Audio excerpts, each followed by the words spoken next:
बांग्लादेश में महत्वपूर्ण आम चुनाव में अपनी पार्टी बांग्लादेश नेशनलिस्ट पार्टी यानी कि बीएनपी को शानदार जीत दिलाने के बाद तारिक रहमान देश के अगले प्रधानमंत्री के रूप में मंगलवार को शपथ लेंगे। तारिक रहमान का शपथ ग्रहण समारोह बंग भवन के बजाय संसद परिसर के साउथ प्लाजा में आयोजित किया जाएगा। हालांकि शपथ ग्रहण के एक दिन पहले उन्होंने बोगरा 6 सीट से इस्तीफा दे दिया है।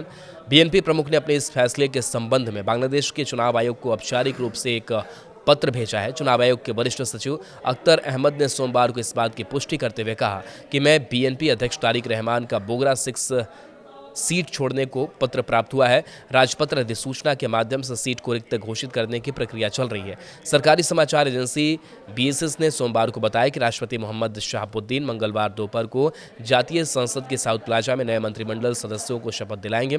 तारिक रहमान ने 13वां राष्ट्रीय संसदीय चुनाव 2 सीटें ढाका 17 और बोगरा 6 से लड़ा था।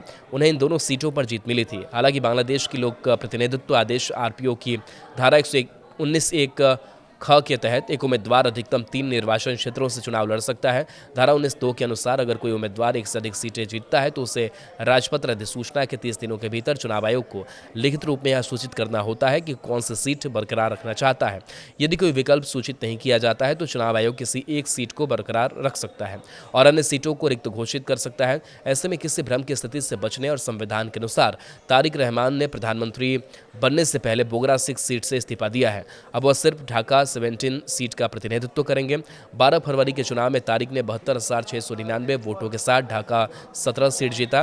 बांग्लादेश जमात इस्लामी के उम्मीदवार एसएम को हराया।